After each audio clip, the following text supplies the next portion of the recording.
Tatjana Plevnik, lepo vas pozdravljam. Pozdravljeni nazaj, ja. Sem vesel, da ste z mano v studiu. Tudi jaz.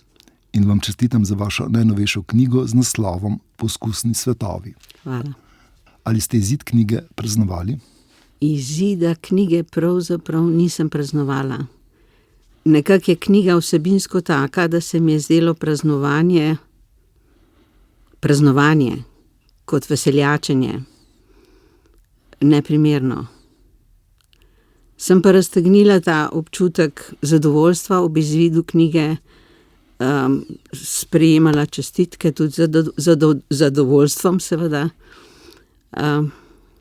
ampak prav veseljačila pa nisem, no. Dejali ste, da ste imeli občutek, da veseljačenje, veselje ob izidu knjige nekako ne bi bilo primerno. Zakaj ne? Zaradi vsebine knjige.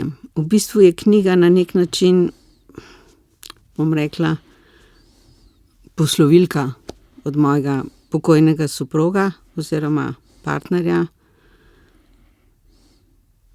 In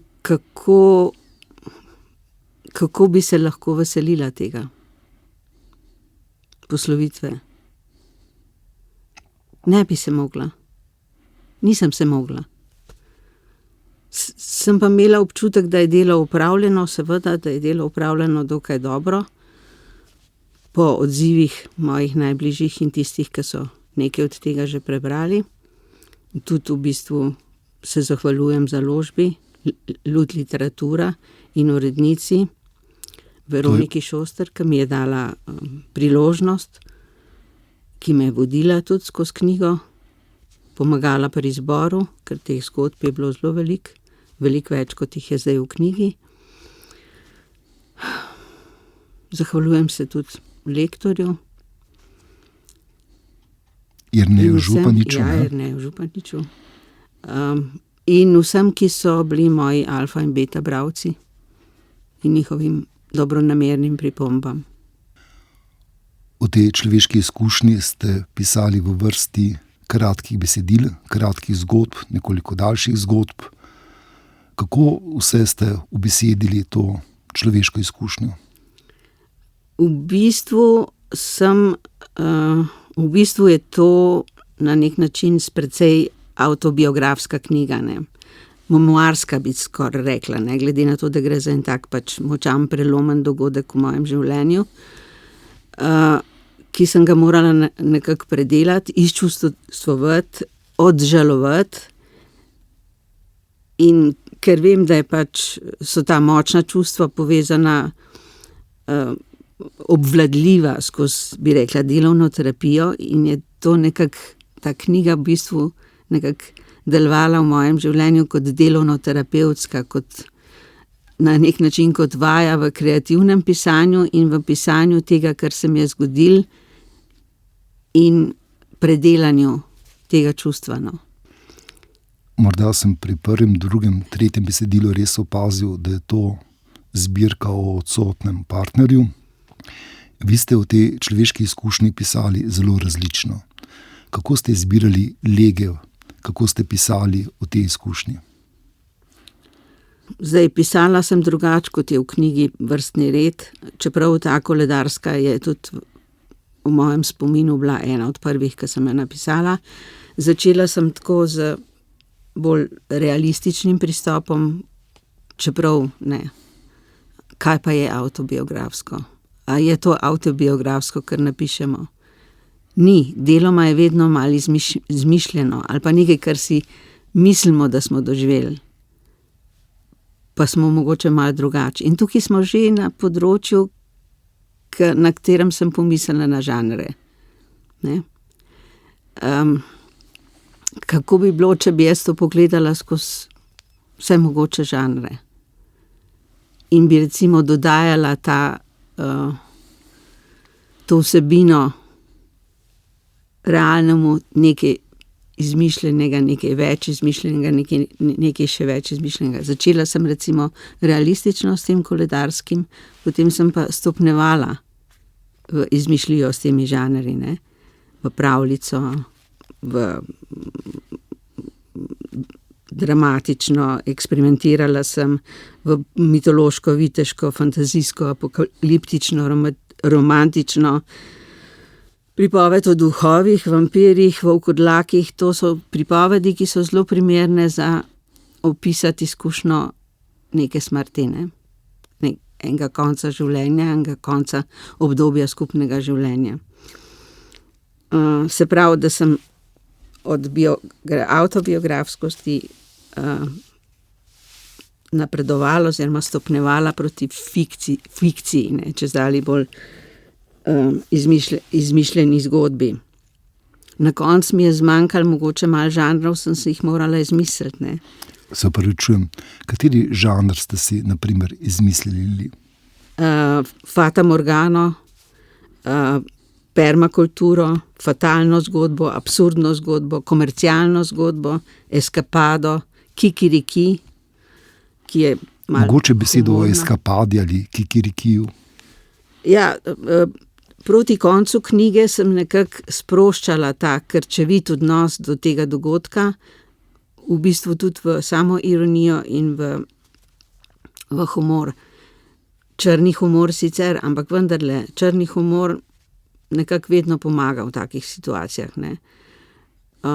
In jaz ga imam rada, preprosto. In kikiriki, recimo, je že s svojim naslovom pravzaprav največji približek humorju, ne. Kakšno vlogo imajo čustva v tej vaši zbirki? Čustvo ob izgubi je pač osrednja tema te zgodbe. In v tem te knjige. In v tem smislu je cela knjiga na nek način memoarska, ne, izpovedna. Zdaj, lahko rečem, da recimo, če bi bila kritik, bi takoj pomislila tudi na slabe strani tega, da nekdo piše memoarsko literaturo. Ampak niste kritik.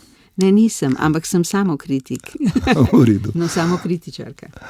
No, in takoj sem pomislila recimo na Orwella, ki je ta vidik, ne, to se pravi čistega egoizma pri pisanju o čustvih, o sebi, ne, postavil čist na vrh motivov za pisanje. Da ga citiram: "Gre za željo, da bi se zdel pameten, da bi se o tebi govorilo, da bi se te spominjali, da bi se pokazal pred tistimi, ki te podcenjujejo." Recimo ta egoizem. Intimna tragedija od nas zahteva, da jo ubesedimo, izpovemo svoj obup, osebne rane pa so zelo dobro hranilo za pisanje in tega se zavedajo pač in predvsem pesniki, recimo, ne, ki so bliže, bi rekla, liričnosti oziroma memoarski, osebno izpovedni njim vrstam pisanja. Pa bi pa še Olgo Tokarčuk, sam toliko, da tole misel samo kritično dodam. Ona je v Pozornem pripovedovalcu izrecno rekla, da pisateljski jaz se je tako razrastel, da se zdi, da bosta kmalu ostali samo dve smeri pisanja. Povedala vam bom nekaj o sebi, jaz. Ne, fikcija bo popolnoma pogoltnila fikcijo, od katere bo ostala samo kriminalka. Povedala ti bom, kdo je morilec, ampak se bo malo vleklo. Tako, ampak po drugi strani, glejte, so pa tle Nobelovka Annie Ernaux, ne, z popolnoma grobo avtobiografskim pristopom. Pa Joan Didion, pa Rachel Cusk, pa Brigitte Giraud, pa Lucia Berlin, pa Sheila Heti, Deborah Levy, Maggie O'Farrell in tako naprej. Cel kup, tudi naše, ne. Tudi recimo Suzano Tratnik, da omenjam in njene škarje, ali pa Davorina Lenka, če omenjam mlajše. Pa na vse zadnje tudi moški pisatelji niso proti memoarski literaturi, že recimo ta Karl Ove Knausgaard, Moj boj, ne, se kaj pa je to, pa Haruki Murakami, ne, v prvi osebi ednine in tako naprej. In to so vse močni pisatelji in pisateljce, Nobelovci, nagrajenci in tako naprej, pa se vendarle nekako izpostavljajo, bi rekla, z memoarsko literaturo, ne. Da ne govorimo o pesnikih in pesnicah. Zdaj, da ne bi preveč zašla na področju avtobiografskosti, dileme, koliko je tukaj nekega avtorja navzočega v knjigi in v kolikšni meri recimo skrit med vrsticami, naprimer, in tako naprej, ker tukaj ni konca te debate. Predlagam, da se vrneva k vaši knjigi. In če lahko delim nek svoj občutek, bralski občutek ob njej, opazil sem ta vodilni motiv. Smrt bližnjega, smrt partnerja, njegova odsotnost. To sem hitro opazil. Ampak potem, ko ste o tem pisali iz zgodbe v zgodbo, ko ste ustvarili neke vrste nove distance, humorne obrate, ko ste se pravzaprav igrali s snovjo in kreirali neke nove svetove, sem v nekem hipu pomislil, glej ga zlomka, kaj pa, če je ta dogodek izmišljen? Kaj, če je preprosto postavila v središče zbirke nekaj, kar je povsem fiktivno in je to izkoristila zgolj zato, da preigrava žanre, kot kino v vajah v slogu, naprimer. Ja, to je bil moj namen, da sem stopnjevala fikcijskost do te mere, da je na koncu ostala sama fikcija, ne, kjer preigravam lastno smrt, ne, na koncu, na humoren način. To je bil moj namen. Ker namreč, ko pišem, ves čas nekako reflektiram na to, kako pišem, zakaj pišem tako, ne drugače, ne. In neke svoje izkušnje iz tega, ko sama pišem, prenašam tudi na delavnice, ne, seveda. In kot že rečeno, ko ste lepo omenil, je to vaja v kreativnem pisanju bila, na nek način, bila je samoterapija, delovna terapija.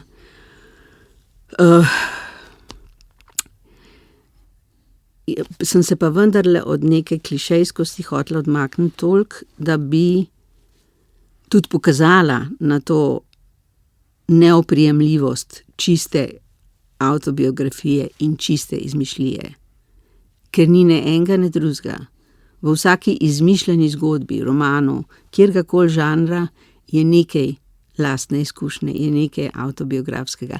Tudi ko berem, zato veliko raje recimo jaz pomislim, da je avtobiografskost mogoče najti pri branju, skoraj bolj kot pri pisanju.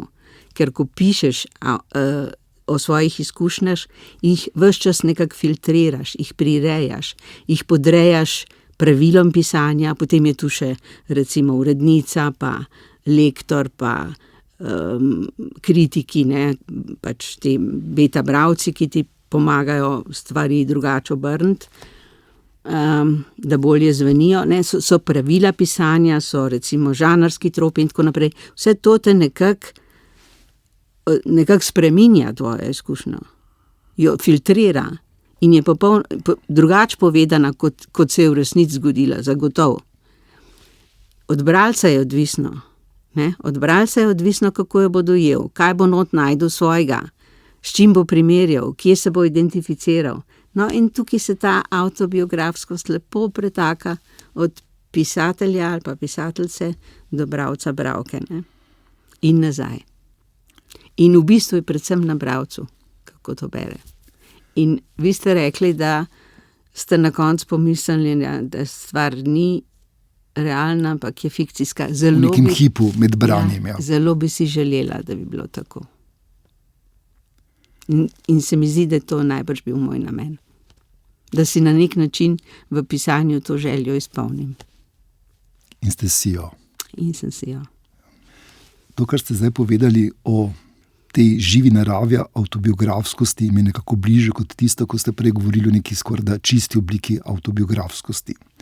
In bi se še enkrat vrnil, ker tako lepo razmišljate o tem, k temu trikotniku. Bralca bi postavil v oklepaj. Vseeno, kakorkoli ga vi hvalite, bi ga jaz postavil ta hip v oklepaj in me zanima ta trikotnik. Avtobiografskost, fikcija, čustva. Kako živijo čustva v enem, kako v drugem? V bistvu, a veste, mislim, absolutno sem prepričana, da čiste avtobiografije ni. Praktično ni. Da se vse nekako prefiltrira, tudi skozi to, kaj založba izdaja, na vse zadnje, tudi za to, kaj se prodaja, tudi za to, kakšne stvari so bralcem blizu in jih bodo brali. Na vse zadnje, ne? Če gremo čisto na komercialno plat. Čiste avtobiografsko si ni. Je pa recimo me pa recimo zelo mika to samo opazovanje. Ne? Da opazujem, kako pišem, način, kako pišem, o čustvih, če hočete, kako jih preoblikujem, kako se jih spominjam za nazaj, mogoče drugače, kot so bila. Ne? Ko se recimo potem pogovarjam s kom, ki je bil v situaciji z mano, je on popolnoma ali pa ona popolnoma drugače dojemal stvari in dojemal mene kot objekt čustvovanja, ne? Kot sem jaz, kot sem to zapisala. In to mi je tako lepo torišče razmišljanja in raziskovanja. In ugotavljam, da pravzaprav na neki točki, če pišeš za objavo, ne moreš več kontrolirati resničnosti, kontrolirati tega, kaj si zares čutil, kaj zares iskreno misliš, da si iskreno pripoveduješ, misliš, ne? Pa vendarle na koncu mislijo na bralce. Ker če greš v objavo knjige, potem je iluzorno pričakovati, da ne boš razmišljal o bralcu, bralkah. Če nekoliko poskušam povzeti, oziroma če razumem pravilno, na eni strani so seveda ta čustva, ki so, ne bom rekel stvar na sebi, ki so zelo močna, zelo navzoča in hkrati, čeprav so čustva lahko tako intenzivna, tako močna, potem v literaturi nekako zaživijo neko svoje drugačno življenje, življenje, ki nekoliko misli tudi na bralca. No, seveda, ne samo na bralca, misli tudi na strukturo zgodbe, na način pisanja, na vse na pravila pisanja, ne? In če o tem razmišljamo, potem vemo, da je to nemogoče potem naše življenje prikazati, se navsezadnje naše življenje ni programirano v teh, bi rekla, literarnih tropih in značilnostih zvrsti, kot je avtobiografska, da bi rekli, takole je potekalo, ne, lepo po pravilih, kot so literarna pravila zaukazujejo, da napišemo. Seveda ne. To je vse dodatek, to je vse filter.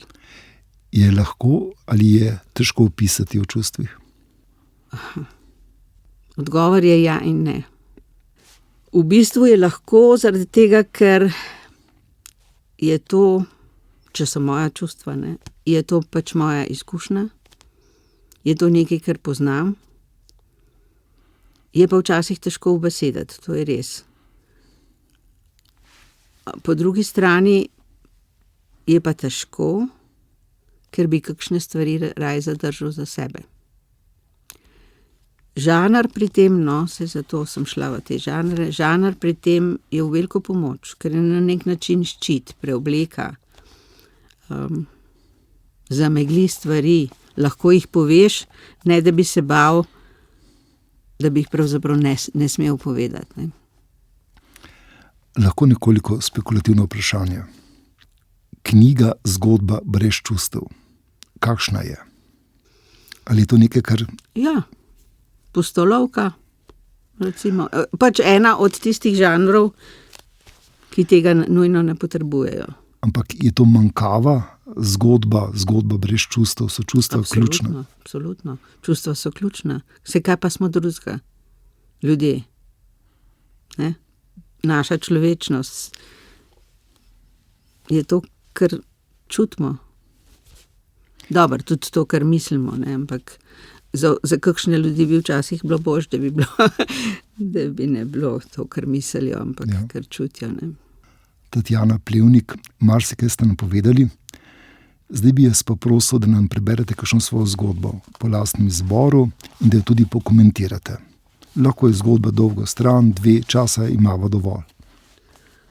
No, zbrala sem eno tako zelo kratko. Ravno zato, ker je primerna potem le pogovor o tej ambivalentnosti med avtobiografskostjo in fikcijo. Naslov je Zavihek časa. Žanrsko sem jo pa opredelila kot portretno skico. skica pisateljice. Nikoli ne moreš dvakrat stopiti v isto reko. Tako pravi Heraklitova misel, ki opozarja na to, da reka ni nikoli ista, saj jo nenehno izpodrivajo nove in nove vode. Tudi z dogodki in spomini nanje je tako. V nekem trenutku se lahko sama sebi zdim prijazna, odprta, iskrena, sočutna, resnicoljubna, bistra, ustvarjalna, zabavna, poštena, pozorna, optimistična, moralna in zvesta oseba. Ko pa čez čas spet brodim po reki spomina, vidim načimrno žensko, sebično, domišljavo, nespoštljivo, strahopetno, nepotrpežljivo, nesramno, manipulativno, pozabljivo in nelojalno. V prizorih, ki se jih spominjam, se družim vedno z isto osebo, vendar si vsakokrat pripovedujeva nekaj drugega, kot to, kar sva takrat čutila in želela izreči. Kakor da bi vsak imel svojega dvojnika, drugačnega od sebe. V meni, na primer, živi neka tuja oseba, ki je ne poznam, saj se vedno umakne, ko jo nagovorim. In ta tujka se je pomirila z izgubo ljubezni svojega življenja. Kako brezčutno. Jaz tega ne bi nikoli naredila. Tatjana Plevnik, hvala vam, ker ste nam prebrali zgodbo Zavihek časa s podnaslovom Portretna skica. Ta zgodba lepo uteleša tisto, kar ste pripovedovali. Govorite lahko o avtobiografski izkušnji, govorite o njej tudi z neko distanco, govorite tudi polemično, tudi zelo neposredno, tudi, bi rekel, literarno, sugestivno. Kako je ta zgodba nastala? Kako je ta zgodba nastala? Kaj je bilo na začetku? Kaj je bilo na začetku? Ja. Na začetku je bila ta pogled vase. A je res to, kar sem čutila, kar čutim? A je res to? A ne čutim kdaj tudi kaj neprijetnega, kaj drugega, kaj slabšega? A smo res vsi, ne vsi, ampak jaz ne. Jaz. Avtobiografsko, ko pogledam vase, sem res taka prijetna oseba, dobra, pozitivna, vedno. Ne. Najbrž nihče od nas ni. Ne? In to je človeško. In veliko tega je, a veste, ko smo v nekih odnosih z nekom, to kar zamolčimo. Tega ne povemo, ker je škoda. Ne povemo svojih čustev. Šele potem za nazaj, ko recimo trenutek, ko bi lahko komu kaj povedal, mine, nepreklicno mine, takrat se zavemo, ne? Da smo sicer čustvovali, vendar nismo povedali.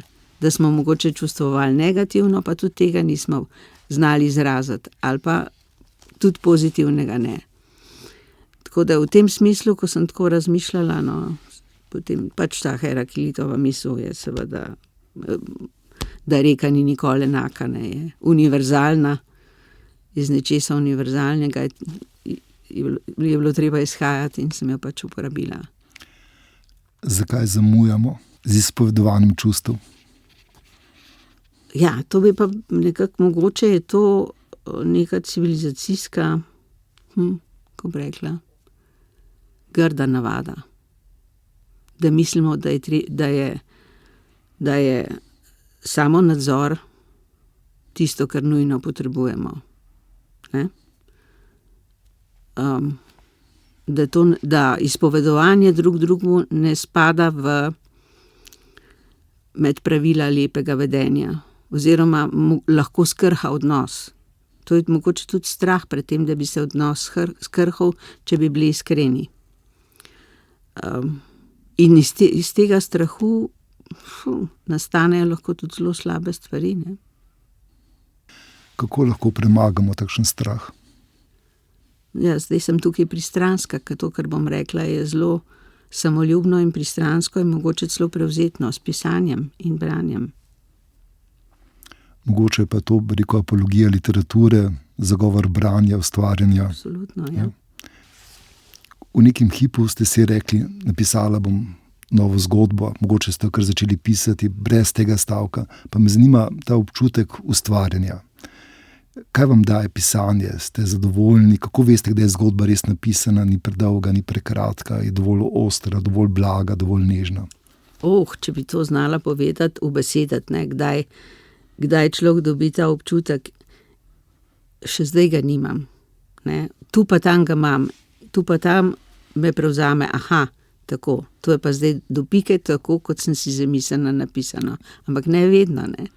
Ni to vedno, ne. Spreminjam, preoblikujem, kako bi temu rekla, ta ustvarjalni pristop mi daje tudi občutek, da nadzorujem svet okoli sebe in da nadzorujem svoje življenje na ta način, ne. Na ta način, da ga lahko povem tako, kot si zamislim. Tatjana Plevnik, najin pogovor se žal bliža koncu, imava pa še dovolj časa, da vas prosim, da nam preberete še eno zgodbo po lastnem izboru. Norost. Ekspresivna zgodba. Včasih počnem stvari, ki jih ne bi smela, ali jih celo ne zmorem. In to mi je neznansko všeč. Všeč mi je občutek, kako se moje mišice krčijo, ko naštevam vaje, ki bi jim koristile, pa jih ne naredim. Všeč so mi mladi mišičasti fizioterapevti na spletnih fotografijah, ki bi jih lahko obiskovala, pa tega ne naredim. Všeč so mi gozdne poti, parki, izletniške točke okrog mojega mesta, ki si jih pričaram, kot da bi lahko moje telo že samo z željo po njih zažarelo do zdravega sijaja. Všeč so mi turistični vodniki, po katerih brskam s tolikšno zavzetostjo, kot da sem že tam, na ulicah mest, v galerijah in art-shopih, v katere ne bom nikoli stopila. Ugaja mi misel, da bi se lahko ustavila v pariški kavarni Café Pli, pa se nikoli nisva. V njej bi si lahko napisala pismo in ga odložila v poseben predalček. Pismi, nekakšni pariški časovni kapsuli, bi čakali 5 ali 10 let, iz kavarne bi jo poslali na najin naslov, na datum napisan na ovojnici. Nestrpno čakam na pismi, ki jo nisva prejela, ker jo nisva napisala. Rada imam najino hišo, ki si jo zamišljam prenovljeno, iz dvonadstropne v pritlično, brez notranjih sten in s panoramskimi okni. Všeč so mi drzne barve zaves, preprog in okrasnih blazin. In veliki šopki rož, ki bi mi jih lahko prinašal, pa mi jih ne. Všeč so mi knjige, ki si jih želim prebrati in se o njih pogovarjati s teboj, čeprav jih ne moreš brati. Rada sem s teboj za mizo, na vrtni klopci, pod tušem, povsod se smehljava drug drugemu, pa tega nihče ne vidi. Osrečujejo me tvoje zgodbe, ki mi jih pripoveduješ vedno znova in znova. V pričakovanju, da me bodo nasmejale, me spravile v večno dobro voljo. Smeh mi je najtežje odigrati, a se potrudim zate. Komaj čakam jutra, ko se bo svetloba kot mačka prikradla v mojo posteljo in se bo udejanjilo vse, kar mi je všeč. Toda najbrž se ni zgodilo nič odpovedanega. Najbrž sem na meji prave norosti in ta me nekako ohranja pri sebi. Tatjana Plevnik, hvala vam za vse troje, za vaše branje, za vašo pripovedno zbirko Poskusni svetovi in za pogovor. Hvala tudi vam za povabilo. Z veseljem.